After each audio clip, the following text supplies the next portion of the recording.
அனைத்து நல்ல உள்ளங்களுக்கும் வணக்கம். இந்த வீடியோ ரொம்ப ஸ்பெஷலான வீடியோ. இது வரைக்கும் வாழ்க்கையில் ஏமாற்றம், வலி, வேதனைகளை கொடுத்துட்ருக்கு. இனிமேல் அதெல்லாம் இருக்காது. ஏன்னா நீங்கள் தெளிவடைய போகிறீங்க. ஒரு புதிய விஷயத்தை நோக்கி போகிறீங்க. ஒரு புது தொழில், ஒரு புது வேலை, ஒரு புது வாழ்க்கை, ஒரு புது சிந்தனைக்குள்ளே நீங்கள் போக போகிறீங்க. இது எல்லாமே உங்களுடைய லைஃப் மாற்றத்தை ஏற்படுத்துவது. இல்லைங்க, நான் ஏமாந்துட்டேன், இந்த ஏமாற்றம் நடந்துருச்சு, அந்த ஏமாற்றம் நடந்துருச்சு, பொருளாதார ரீதியாக வலிகள், வேதனைகள், எதிர்மறை மலையில் மாட்டிக்கிட்டு இருக்கிற அந்த மைண்ட் செட்லேருந்து மீளவே முடியல. என்ன தான் மோட்டிவேஷனல் வீடியோ பார்த்தாலும், என்ன பண்ணாலும் அதே விஷயம் திங்க் பண்ண வச்சுட்டே இருக்குது. ஏன்னா இது மனசுன்ற ஒரு விஷயம் ஒரு மனிதனை ரொம்ப சித்திரவதை பண்ணும். அந்த மனசை மட்டும் தெளிவாக ஸ்ட்ராங்காக ஒருத்தவங்க இருந்துட்டாங்கன்னா இந்த உலகத்தில் எதை நினச்சாலும் சாதிச்சிட முடியும். எதை நினச்சாலும். பணம், கொடுக்கல் வாங்கல், இது போன்ற எதிர்மறையான வலையில் அவசரமாக ஒரு சந்தோஷத்தில் ஒருத்தவங்க உதவி பண்ணுறதோ, சந்தோஷத்தில் பணம் கொடுக்குறதோ, ஆனால் அந்த கொடுத்த பணத்தாலே வலி, வேதனை, கொடுத்ததை கேட்டால் அடுத்தது பகை அப்படின்ற இந்த நிலை உருவாகி வாழ்க்கையில் கடந்த 10 வருஷத்தில் இவ்வளோ இழந்துட்டேன், என்னால் ஏன் எனக்கு மட்டும் இப்படி நடக்குது, இப்படி எதிர்மறையான மைண்ட் செட்குள்ளே இருக்கிறவங்க நிறைய பேர் இருக்காங்க. இதுக்கெல்லாம் தீர்வு என்னன்னு கேட்டிங்கன்னா, ஃபஸ்ட்டு விஷயம் மறப்போம், மன்னிப்போம். பக்குவமாக காசு கேட்டு வாங்குறத பார்க்கணும், அது வேறு விஷயம். மறப்போம், மன்னிப்போன்ற நிலை முதல் விஷயம், ரொம்ப முக்கியமானது. அடுத்தது வணிக ரீதியாக, தொழில் ரீதியாக உங்களுக்கு புது புது வழி வாய்ப்புகள் கிடைக்கும்போது இந்த இடத்துலையும் வருமானங்கள் அதிகமாக உங்களுக்கு கொண்டு போகக்கூடிய நிலை எல்லாம் ஏற்படுத்தும். இந்த இடத்துல பார்ட்னர்ஷிப்பு, ரொம்ப ரிஸ்க்கான விஷயங்கள் எதுவும் ஈடுபடக்கூடாது. ஏன்னா இந்த டைமில் ரிஸ்க்கான விஷயங்களில் ஈடுபடும்போது அது வலி, வேதனையை ஏற்படுத்தி கொடுத்துரும். ஏன்னா ஒரு சில நல்ல விஷயங்கள் கிடைக்கிறதுக்கு வழி வாய்ப்பு கிடைக்கும். ஆனால் எதிர்மறையான வலைக்குள்ளே நீங்கள் மாட்டிக்கிட்டிங்கன்னா அதில் மீள முடியாது. மீள முடியாத தன்மையை உங்களுக்கு கொடுத்துரும். ஏன் எனக்கு மட்டும் இப்படி நடக்குது அப்படின்ற வருத்தத்தை ஏற்படுத்த வைத்துவிடும். கோச்சாரத்தில் செவ்வாய் பகவான் ராசிக்கு 11 இருக்கிறாரு, ராகுவுடைய பிடியில் இருக்கிறாரு. இந்த டைமில் பங்காளி உறவுகள், சித்தப்பா உறவுகள், இவங்கள்ட்டலாம் நீங்கள் கொஞ்சம் நிதானமாக இருக்கணும். எடுத்தங்கவுத்தனும் ஏதாவது வார்த்தையை நீங்கள் சொல்லிட்டீங்கன்னா எதிர்மறை வலைக்குள்ளே உங்களை இழுத்துட்டு போகும். எதிர்மறை வலைக்குள்ளே இழுத்துட்டு போகும். இங்கே 2வது திருமண வாழ்க்கைக்குள்ளே நீங்கள் முயற்சி பண்ணிகிட்டு இருக்கும்போதும் நீங்கள் இந்த இடத்துல நிதானத்தை கடைபிடிக்கணும்.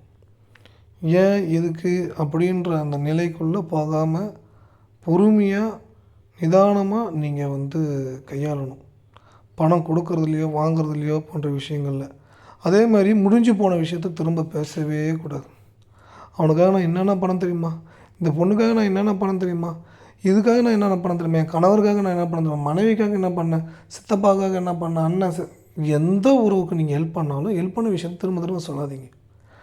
ஏன்னா இந்த இடத்துல துரோகம், வலி, வேதனை அப்படின்ற விஷயம் நடந்துருச்சுன்னா திரும்ப திரும்ப அது பேசும்போது மேலும் வலியை தான் கொடுக்கும். பாசிட்டிவான விஷயங்களை ஏற்படுத்தி கொடுக்காது. இங்கே நிறைய பேர் நினச்சிட்டு இருக்கிறது என்னென்னா, நம்ம நிறைய நல்லது பண்ணியிருக்கோம், நமக்கு நல்லது நடக்கும் அப்படின்னு எதிர்பார்ப்போடவே வாழ்க்கையில் நிறைய நல்ல விஷயங்களை பண்ணுறாங்க. எதிர்பார்ப்பு இல்லாமல் நீங்கள் ஒரு செயலை செய்தாலும் உங்களுக்கு ரிட்டர்ன் கிடைக்கக்கூடியது 10 மடங்கு. அந்த 10 மடங்கு கிடைக்கணும் ரிட்டர்ன் எதிர்பார்க்கவே கூடாது. ஏன்னா எதிர்பார்க்கும்போது இந்த இடத்துல எதிர்மறை சிந்தனையை அதிகமாக பலப்படுத்தி விட்டுரும். எதிர்மறை சிந்தனையை பலப்படுத்தி விட்டுட்டாலே உங்களுக்கு தெளிவாக இருக்க விடாது. ஏன்னா ஏக்கத்துக்குள்ளே வந்துடும். ஏக்கம்னு வந்துட்டாலே, என் கணவர் மேலே எவ்வளோ பாசமாக இருந்தேன், என்னை எப்படி தரும் அப்படின்னு கணவர் மனைவி மேலே எவ்வளோ பாசமாக இருந்தேன், அந்த ஏக்கன்ற ஒரு விஷயத்துக்குள்ளே போகும்போது எதிர்பார்ப்புன்ற ஒரு விஷயம் ஆக்டிவேட் ஆகிடும். 5ஆம் இடம் புதன் வேறு ரிஷபத்துக்கு. அந்த புதனே இப்போ விரயத்தில் இருக்கிறார். அது ஒரு விஷயம்.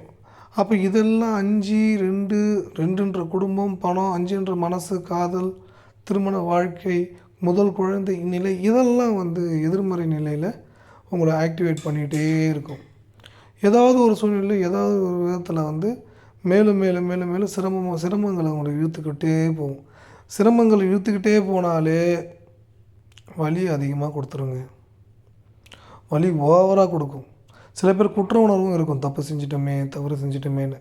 அதனால் வந்து அந்த எதிர்பார்ப்பு இதெல்லாம் குறைச்சிங்க. இப்போ புதன் வந்து விரயத்தில் இருந்து ஜென்ம புதனாக வரும்போது பெரிய அளவில் பண வரவு, பெரிய அளவில் வளர்ச்சி, பெரிய அளவில் முன்னேற்றங்கள், உயர்ந்த சிந்தனை, உயர்ந்த நிலை, உயர்ந்த மனிதர்களை பார்க்கக்கூடிய வாய்ப்புகள், இப்படி ஏகப்பட்ட விஷயங்கள், ஏராளமான நல்ல விஷயங்கள் உங்களுக்கு அப்படியே கதவுகள் எல்லாம் ஒன்றொன்னா கதவுகள் திறக்கப்பட்டுக்கிட்டே இருக்க போகுது. ஒவ்வொரு விஷயம் கதவுகள் திறக்கப்படும் போது பெரிய இன்பத்தை கொடுக்குற மாதிரி, சந்தோஷத்தை கொடுக்குற மாதிரி நிறைய விஷயங்கள் உங்களுக்கு காமிக்கும். அப்போ நீங்கள் நேற்று இழந்த விஷயத்த நினச்சி வருத்தப்படலாம். இன்றைக்கி உங்களுக்கு சூப்பரான விஷயம் கிடைக்க போகுது. ரொம்ப ரொம்ப ஸ்பெஷலான விஷயம் கொடுக்க போகுது. ஆனால் நீங்கள் ஏமாந்து இருந்தால் மட்டும்தான் இது எல்லாமே. ஆனால் நீங்கள் ஏமாற்றிருக்கீங்க அப்படின்ற பட்சத்தில் பரிகாரங்கள் தாங்க பண்ணணும். ஜீவசமாதி சித்தர் கோவிலுக்கு கண்டிப்பாக போய் ஆகணுங்க. ஏன்னா இங்கே எல்லாருமே நல்லது மட்டுமே, நான் ஏமாந்துட்டு மட்டுமே இருக்கிறவங்க இல்லை, ஏமாற்றிட்டும் வர வைக்கும். அது வந்து இயற்கை, இயல்பாக வந்து இந்த நிமிஷம் இதை விட இது பெட்டர்னு ஒரு விஷயத்தை யோசிக்க வைக்கும். இவர் கூட பார்ட்னர்ஷிப்பில் இருந்தால் பணம் 50 லட்சம் லாஸ் ஆகிடுச்சு, இவர் கூட போனால் 1 கோடி கிடைக்கும். அந்த எதிர்பார்ப்பு மெயினஸாக வச்சுக்கக்கூடாது. அதே சமயம் உங்களை நம்பி அவர் 2 கோடி போட்டிருக்காருன்னு பார்த்தா அவருக்கு நீங்கள் வழியை கொடுத்துடக்கூடாது. அவர் 2-2.5 கோடி போட்டிருக்காரு. ஒரு உதாரணமாக சொல்கிறேன் இந்த இடத்துல எல்லாமே. நான் எக்ஸாம்பிள் சொல்லணும்னா 100 விஷயத்தை எக்ஸாம்பிள் சொல்லலாம். காதல், திருமணம், நண்பர்ஸ் அப்படின்னு நிறையா. நான் உதாரணமாக சின்ன சின்ன விஷயத்த சொல்கிறேன். உங்களுடைய லைஃப்பில் சம்மந்தமான நீங்கள் அதோடு கனெக்ட் பண்ணி பாருங்கள், அது கரெக்டாக பொருந்தும்.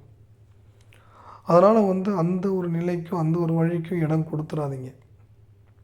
ஏன்னா உங்களுக்கு இந்த புதன் வந்து கேது நின்ற வீட்டுக்கு புதன் வந்து திரிகோணத்தில் வரும்போது 5ஆம் இடம் பூர்வ புண்ணியஸ்தானம், பாக்கியஸ்தானம் இதெல்லாம் ஆக்டிவேட் பண்ணி மிக உன்னதமான உயர்வான நிலைக்குள்ளே உங்களை கொண்டு போகும்.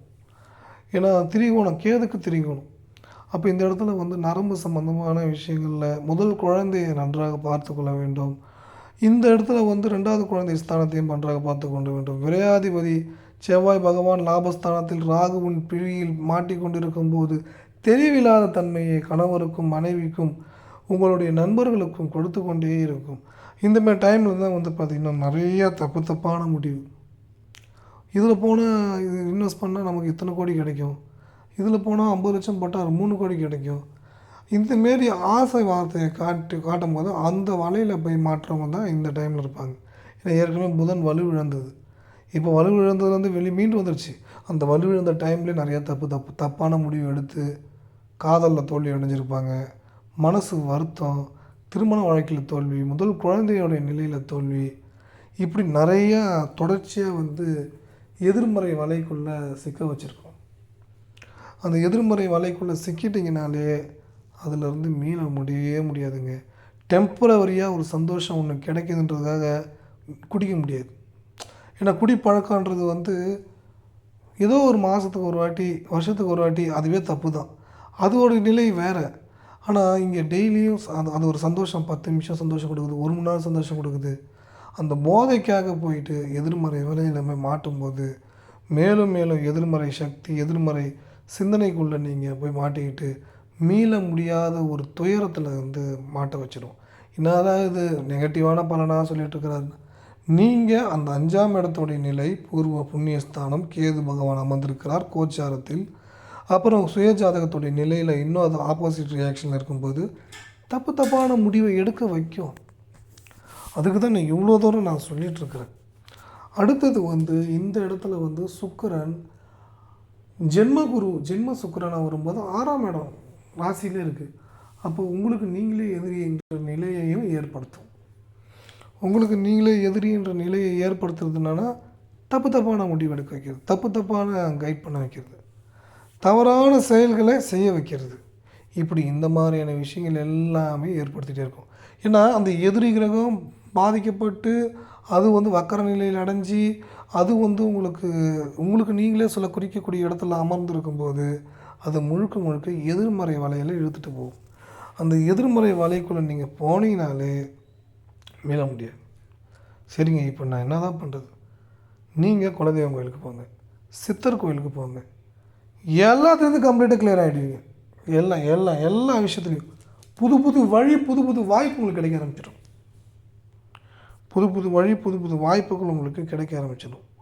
இதுக்கிடையே இன்னொரு விஷயம், விஜயானந்தன்றவர் சூப்பரான ஒரு நியூமராலஜிஸ்ட் ரொம்ப திறமையானவர். அவர் கான்டாக்ட் பண்ணலாம் நீங்கள். 9035. இது எங்கிட்ட நீங்கள் பேசணுன்னா 7871 இந்த நம்பருக்கு வாட்ஸ்அப்பில் மெசேஜ் பண்ணுங்கள். ஜாதகத்தை பார்த்துட்டு உங்கள் ஃபோனில் சொல்கிறேன். எல்லா டீட்டெயிலும் வரும். கண்டிப்பாக பயனுள்ள வகையில் இருக்கும். எல்லாம் நல்லதே நினைப்போம், நல்லதே நடக்கும்.